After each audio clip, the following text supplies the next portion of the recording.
다 찾으신 줄 알고 제가 먼저 1절 읽겠습니다.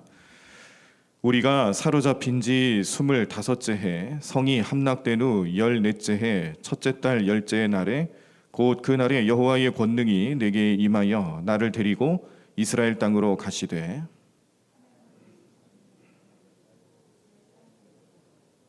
높은 산 위에 내려놓으시는데 거기에서 남으로 향하여 성읍 형상 같은 것이 있더라. 나를 데리시고 거기에 이르시니 모양이 놋같이 빛난 사람 하나가 손에 삼줄과 측량하는 장대를 가지고 문에 서 있더니 그 사람이 내게 이르되 인자야 내가 내게 보이는 그것을 눈으로 보고 귀로 들으며 내 마음으로 생각할지어다. 내가 이것을 내게 보이려고 이리로 데리고 왔나니 너는 본 것을 다 이스라엘 족속에게 전할지어다 하더라. 내가 본즉 집 바깥 사방으로 담이 있더라. 그 사람의 손에 측량하는 장대를 잡았는데 그 길이가 팔꿈치에서 손가락에 이르고 한 손바닥 너비가 더한 자로 6척이라. 그 담을 측량하니 두께가 한 장대요 높이도 한 장대며 그가 동쪽을 향한 문에 이르러 층계에 올라 그 문의 통로를 측량하니 길이가 한 장대요 그 문 안쪽 통로의 길이도 한 장대며 그 문간에 문지기 방들이 있는데 각기 길이가 한 장대요 너비가 한 장대요 각 방 사이 벽이 5척이며 안쪽 문 통로의 길이가 한 장대요 그 앞에 현관이 있고 그 앞에 안문이 있으며 그가 또 안문의 현관을 측량하니 한 장대며 안문의 현관을 또 측량하니 8척이요 그 문 벽은 2척이라 그 문의 현관이 안으로 향하였으며 그 동문간의 문지기 방은 왼쪽에 셋이 있고 오른쪽에 셋이 있으니 그 셋이 각각 같은 크기요 그 좌우편 벽도 다 같은 크기며 또 그 문 통로를 측량하니 너비가 10척이요 길이가 13척이며 방 앞에 간막이 벽이 있는데 이쪽 간막이 벽도 한 척이요 저쪽 간막이 벽도 한 척이며 그 방은 이쪽도 6척이요 저쪽도 6척이며 그가 그 문간을 측량하니 이 방 지붕가에서 저 방 지붕가까지 너비가 25척인데 방문은 서로 반대되었으며 그가 또 현관을 측량하니 너비가 20척이요 현관 사방에 뜰이 있으며 바깥문 통로에서부터 안문 현관 앞까지 50척이며 문지기 방에는 각각 닫힌 창이 있고 문 안 좌우편에 있는 벽 사이에도 창이 있고 그 현관도 그러하고 그 창은 안 좌우편으로 벌여 있으며 각 문 벽 위에는 종려나무를 새겼더라. 그가 나를 데리고 바깥들에 들어가니 뜰 3면에 반석 깔린 땅이 있고 그 반석 깔린 땅 위에 여러 방이 있는데 모두 30이며 그 박석 깔린 땅의 위치는 각 문간의 좌우편인데 그 너비가 문간 길이와 같으니 이는 아래 박석 땅이며 그가 아래 문간 앞에서부터 앞뜰 바깥 문간 앞까지 측량하니 그 너비가 100척이며 동쪽과 북쪽이 같더라. 그가 바깥들 북쪽을 향한 문간의 길이와 너비를 측량하니 길이는 50척이요 너비는 25척이며 문지기 방이 이쪽에도 셋이요 저쪽에도 셋이요 그 벽과 그 현관도 먼저 측량한 문간과 같으며 그 창과 현관의 길이와 너비와 종려나무가 다 동쪽을 향한 문간과 같으며 그 문간으로 올라가는 7층계가 있고 그 안에 현관이 있으며 안뜰에도 북쪽 문간과 동쪽 문간과 마주대한 문간들이 있는데 그가 이 문간에서 맞은 쪽 문간까지 측량하니 100척이더라. 그가 또 나를 이끌고 남으로 간즉 남쪽을 향한 문간이 있는데 그 벽과 현관을 측량하니 먼저 측량한 것과 같고 그 문간과 현관 좌우에 있는 창도 먼저 말한 창과 같더라. 그 문간의 길이는 50척이요 너비는 25척이며 또 그리로 올라가는 7층계가 있고 그 안에 현관이 있으며 또 이쪽 저쪽 문벽 위에 종려나무를 새겼으며 안뜰에도 남쪽을 향한 문간이 있는데 그가 남쪽을 향한 그 문간에서 맞은쪽 문간까지 측량하니 100척이더라. 그가 나를 데리고 그 남문을 통하여 안뜰에 들어가서 그 남문의 너비를 측량하니 크기는 길이가 50척이요 너비가 25척이며 그 문지기 방과 벽과 현관도 먼저 측량한 것과 같고 그 문간과 그 현관 좌우에도 창이 있으며 그 사방 현관의 길이는 25척이요 너비는 5척이며 현관이 바깥들로 향하였고 그 문 벽 위에도 종려나무를 새겼으며 그 문간으로 올라가는 8층계가 있더라. 그가 나를 데리고 안뜰 동쪽으로 가서 그 문간을 측량하니 크기는 길이가 50척이요 너비가 25척이며 그 문지기 방과 벽과 현관이 먼저 측량한 것과 같고 그 문관과 그 현관 좌우에도 창이 있으며 그 현관이 바깥들로 향하였고 그 이쪽 저쪽 문 벽 위에도 종려나무를 새겼으며 그 문간으로 올라가는 8층계가 있더라. 그가 또 나를 데리고 북문에 이르러 측량하니 크기는 길이가 50척이요 너비가 25척이며 그 문지기 방과 벽과 현관이 다 그러하여 그 좌우에도 창이 있으며 그 현관이 바깥들로 향하였고 그 이쪽 저쪽 문 벽 위에도 종려나무를 새겼으며 그 문간으로 올라가는 8층계가 있더라. 그 문 벽 곁에 문이 있는 방이 있는데 그것은 번제물을 씻는 방이며 그 문의 현관 이쪽에 상 둘이 있고 저쪽에 상 둘이 있으니 그 위에서 번제와 속죄제와 속건제의 희생제물을 잡게 한 것이며 그 북문 바깥 곧 입구로 올라가는 곳 이쪽에 상 둘이 있고 문의 현관 저쪽에 상 둘이 있으니 문 곁 이쪽에 상이 넷이 있고 저쪽에 상이 넷이 있어 상이 모두 8개라. 그 위에서 희생제물을 잡았더라. 또 다듬은 돌로 만들어 번제에 쓰는 상 넷이 있는데 그 길이는 한 척 반이요 너비는 한 척 반이요 높이는 한 척이라. 번제의 희생제물을 잡을 때에 쓰는 기구가 그 위에 놓였으며 현관 안에는 길이가 손바닥 넓이만한 갈고리가 사방에 박혔으며 상들에는 희생제물의 고기가 있더라. 안문 밖에 있는 안뜰에는 노래하는 자의 방 둘이 있는데 북문 곁에 있는 방은 남쪽으로 향하였고 남문 곁에 있는 방은 북쪽으로 향하였더라. 그가 내게 이르되 남쪽을 향한 이 방은 성전을 지키는 제사장들이 있을 것이요 북쪽을 향한 방은 제단을 지키는 제사장들이 있을 것이라. 이들은 레위의 후손 중 사독의 자손으로서 여호와께 가까이 나아가 수종드는 자니라 하고 그가 또 그 뜰을 측량하니 길이는 100척이요 너비는 100척이라. 네모 반듯하며 제단은 성전 앞에 있더라.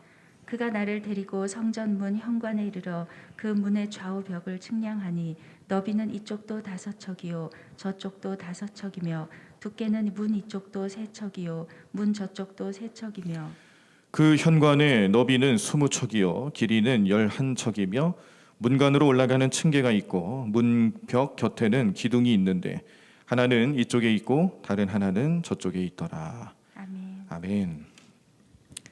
네, 자 오늘 우리가 에스겔 40장 말씀을 함께 보셨습니다.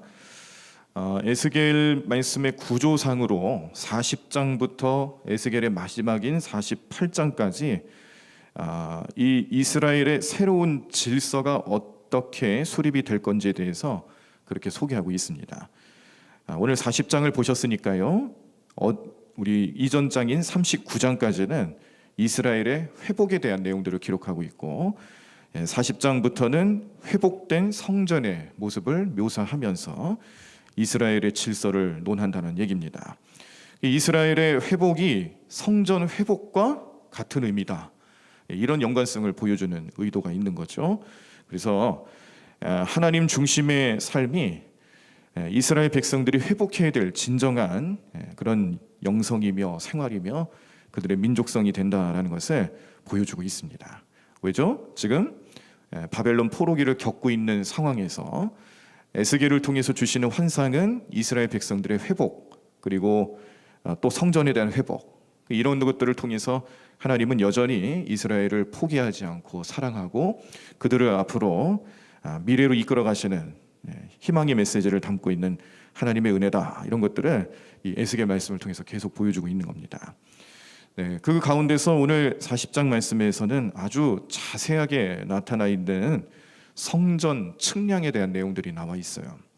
성전을 이 구석구석 다 어떻게 규모가 어떤지 측량하고 그걸 에스겔에게 알려주면서 보여주는 말씀들인데 이렇게 하나님께서 에스겔에게 이런 환상과 또 측량하는 내용들을 자세하게 보여주는 이유가 있겠죠.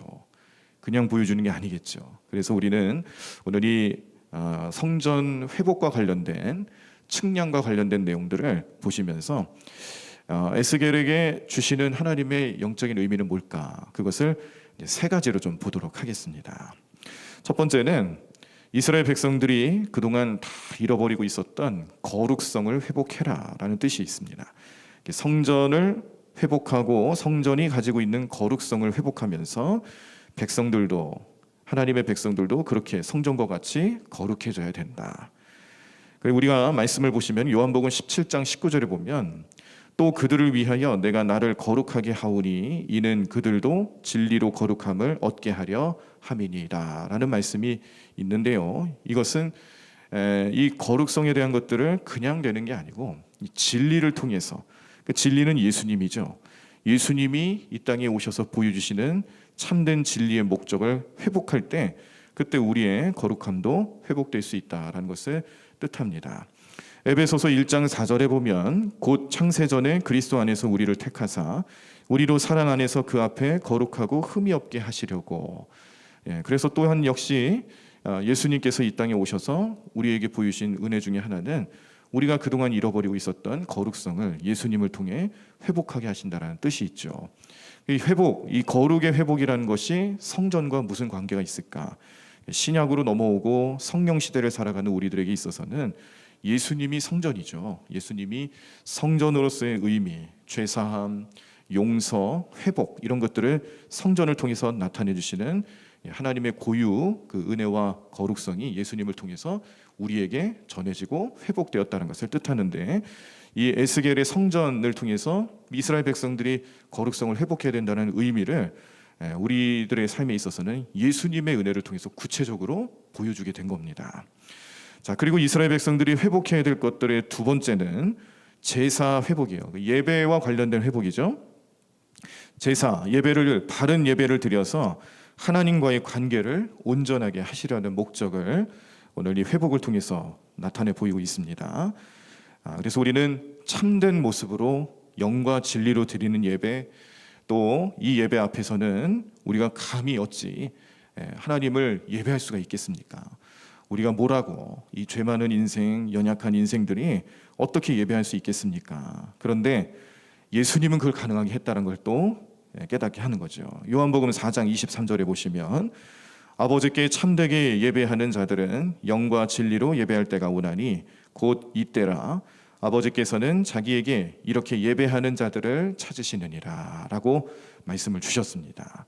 예배에 대한 삶의 모습들이 잘 회복될 수 있도록 이스라엘 백성들이 특별히 이 예배 회복을 잘 했었어야 되는데, 뭐 나중에 일어나는 일이겠지만 계속 강조되는 것은 이제 말라기 때까지 가면 그 예배 회복이 잘 안 됐어요. 참 안타까운 일이죠.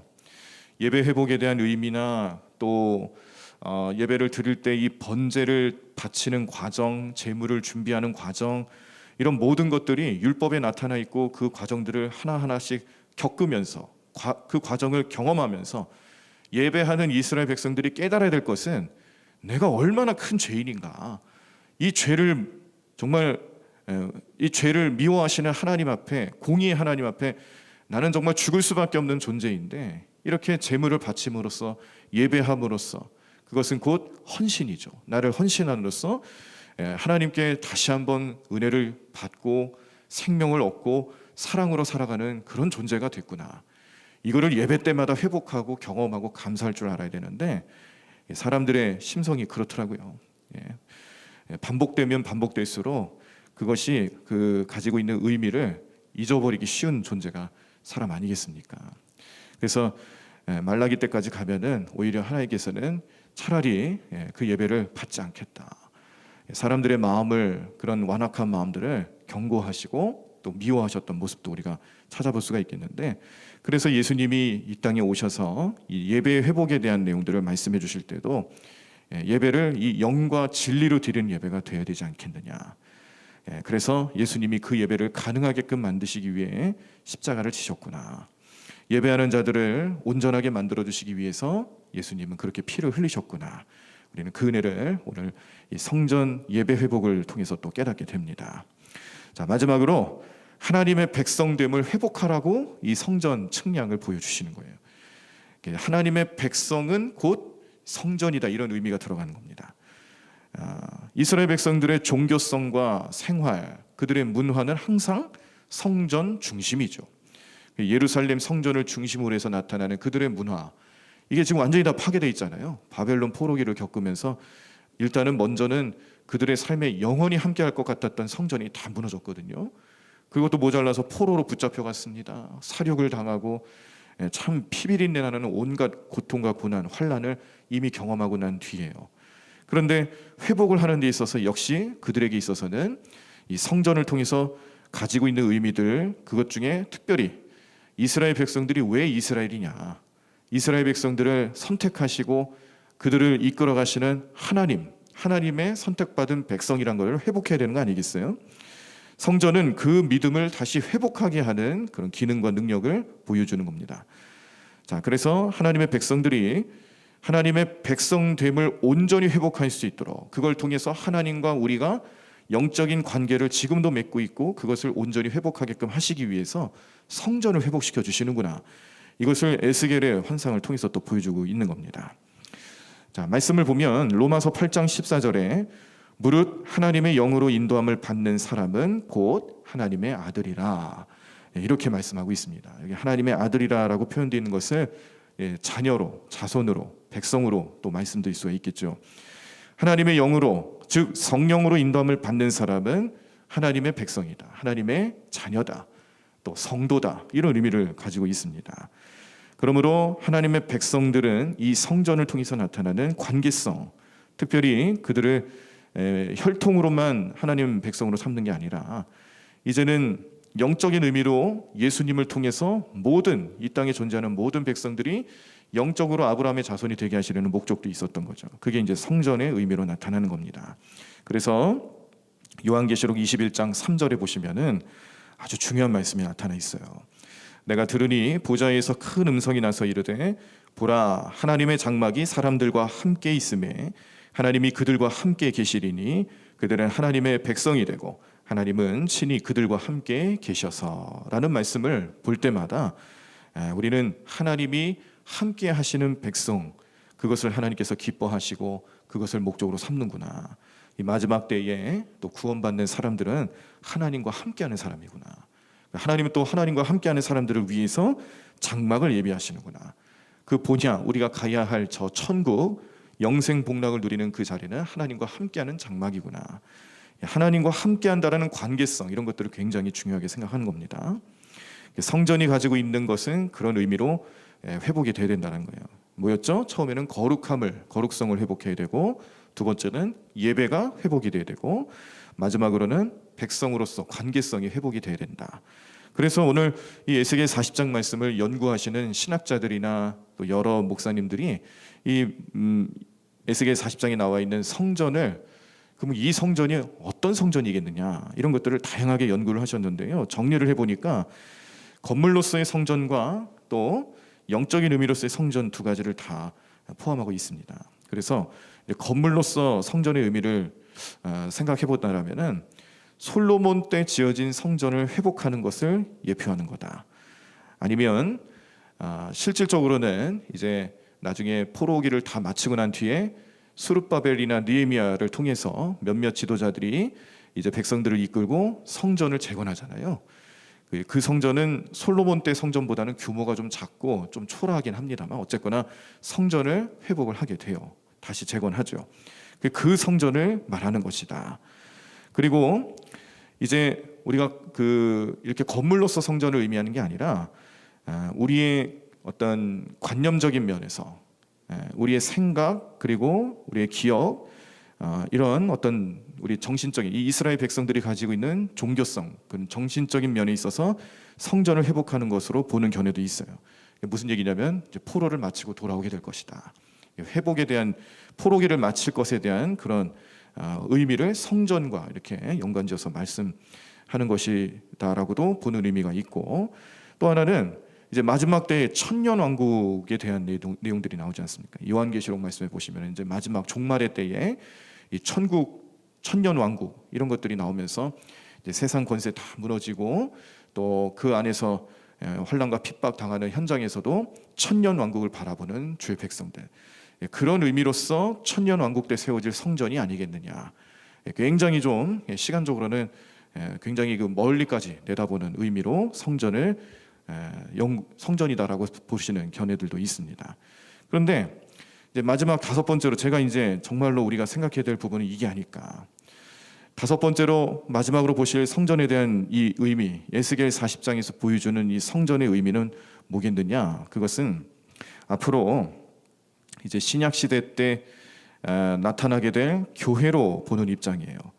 이게 가장 타당성 있는 근거다라고 말할 수가 있겠습니다. 자, 왜 그러냐면 하나님과 사람 사이의 교제, 창조 때 태초에 그런 교제가 끊임없이 있었죠. 그때 얼마나 우리가 감히 생각할 수도 없는 그런 모습들로 하나님과 사람이 교제했는지 여러분 잘 아실 겁니다. 하나님은 인간을 직접 상대하셨어요. 사람이 하나님을 직접 대면할 수 있는 그런 시대였어요. 그런데 죄로 인하여서 그 특권을 잃어버리게 됐죠. 그래서 하나님을 만나기 위해서는 나중에 하나님의 임재를 상징하는 성막이 필요하게 됩니다. 성막. 그 뒤에는 그게 발전이 돼서 성전을 만들게 되죠. 그러니까 이 성막이나 성전을 통해서 주시는 의미는 잃어버렸던 하나님과의 관계, 그 죄와 관련된 관계들에 대해서 이 성전은 그것을 관계를 회복하게 하고 그 관계를 회복하면서 모여진 백성들의 무리 그리고 영적인 의미 이런 모든 것들을 다 포함하는 의미로서 신약 시대 때 초대교회로 나타났던 그 교회들의 모습을 예표하는 게 아니겠느냐라는 말씀을 주는 거예요. 그래서 그 교회는 사실은 우리가 생각하는 이런 건물로서의 교회 그런 의미보다는 사실 정말 이 하나님을 믿고 따르는 백성들이 함께하고 공동체를 이루는 그런 의미로서 교회가 굉장히 강했습니다. 모여서 우리를 이렇게 모이게 하신 그 성령님의 은혜 함께 예배하고 구원에 대한 감격을 나누고 그런 관계 속에서 예수 그리스도를 우리의 신랑으로 우리는 신부로 그래서 이 교회라는 것은 계시록 말씀에 나와 있는 것처럼 신부된 그런 관계성 예수님과 뗄래야 뗄 수 없는 그런 영적인 관계성 이런 것들을 잘 깨닫고 회복하면서 나중에 하나님 백성으로 회복되는 그런 구원과 관련된 의미로서 교회를 말해주고 있는데 그래서 건물로서의 교회는 별로 없었어요. 나중에 우리가 혹시 이제 기회가 되면은 이 그 터키 지역이라든지 아니면 그리스 로마 이런 지역들을 성지 순례를 하게 될 때에 그때 초대교회의 이제 원형들을 좀 보실 수가 있습니다. 우리가 생각할 때는 초대교회의 원형 그러면은 이렇게 우리 대광교회처럼 건물이 있는 교회 또 여러 다른 교회들처럼 어떤 형태를 갖추고 있는 그런 교회들을 먼저 떠올리기가 쉬운데 아니더라고요. 대부분 가정이었어요. 가정. 오이코스라고 말하는 가정. 그리고 뭐 천막을 이룬다는 뭐 그런 식으로 교회의 의미를 이런 어떤 관계 그리고 공동체 이런 의미로 생각하면서 그때 초대교회 성도들이 생각했던 교회의 원형의 모습은 뭐였냐면은 예수님이 나와 함께 하실 때 내가 교회구나. 나와 함께 하시고 동행하시는 내 삶이 교회가 되는구나. 내 안에 좌정하시고 임재하시고 나와 동행해 주실 때 나의 삶 자체가 우리의 인생 자체가 교회가 되어서 하나님과 합의를 이루고 하나가 되는 거죠. 그것을 구원으로 여기고 기쁨으로 여기면서 살아갔던 초대교회의 공동체의 모습을 그때 이제 확인할 수가 있을 겁니다. 그래서 오늘 결론으로 말씀드리는 것은 여러분들이 성전이라는 거예요. 우리가 이제 성전의 회복에 대한 얘기를 나눌 때 특별히 에스겔 말씀에서 이렇게 자세하게 막 측량까지 다 자세하게 하면서 알려주는 그런 내용은 뭐겠느냐? 실제로 그런 모양새의 성전이 될 수도 있겠지만 그러나 이건 어디까지나 이 환상을 통해서 주시는 하나님의 메시지거든요. 그래서 이것을 의미를 이 영적인 의미를 어떻게 해석하느냐에 따라 많은 의미가 달라질 수가 있겠는데 우리가 가장 보편 타당성 있게 받아들일 수 있는 내용은 나를 말하는 거구나.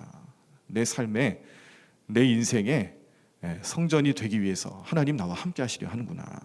우리의 몸, 우리의 영혼, 이 모든 것들이 성전이 되어서 주님이 임하시고 주님이 함께 하시는 그런 자리로서 부족함이 없는 우리의 삶이 되게 하시려고 예수님도 오셨고 성령님도 보내주셨고 임재하시는 역사가 나타나면서 특별히 구체적으로 이 측량까지 하는 모습을 통해 규모 있고 조화 있게 그 규모를 보면 엄청난 거죠. 또 그 측량하는 숫자들 하나하나를 다 따져보면은 이 성전을 조화롭게 만들어 나가는 과정을 또 깨닫게 되는 건데 이걸 통해서 우리 성도님들의 삶 또 교회를 이루는 이 공동체의 삶에서 우리가 각자의 삶의 현장에서 최선을 다하고 하나님 나라라는 공동된 목표를 함께 건설해 나가며 그런 사명을 위해서 같이 마음을 합할 때에 성도의 삶이 성전으로서 의미가 되고 또 성화의 삶을 걷게 된다는 것을 깨닫게 하시려고 주시는 말씀이었다는 겁니다. 오늘 이 말씀의 의미, 우리도 똑같이 거룩하고 예배를 회복하고 하나님과의 백성이 되는 관계성을 회복하면서 참된 성전으로서의 의미를 잘 갖추고 오늘 하루를 열심히 또 잘 살아보는 귀한 하루의 삶이 되기를 간절히 소망합니다. 찬양하겠습니다. 우리 앞전에 함께 찬양했던 당신은 하나님의 거룩한 성전, 그리고 내 몸도 하나님의 거룩한 신부로서 성전이 되고요. 나와 또 너 합쳐지면 우리잖아요. 우리가 모두 하나님의 거룩한 교회가 되어서 우리 안에 성령님이 계시고 하나님 나라를 이끌어가는 목적을 함께 성취하자. 그런 목적으로 함께 찬양하시면서 오늘 또 통성으로 기도하도록 하겠습니다. 함께 찬양합니다. 우리 가사를 잘 생각하시면서 우리 나와 또 우리 주변에 계시는 성도님들 우리 모두를 축복하는 마음으로 함께 찬양합니다. 당신은 하나님의 거룩한 성전. 당신은 하나님의 거룩한 성전, 그 안에 주 성령 계시네. 당신을 통하여서 하나님 나라 이 땅 위에 이루어지리. 내 몸은 하나님의 거룩한 신부, 내 몸은 하나님의 거룩한 신부, 내 안에 주 성령 계시네.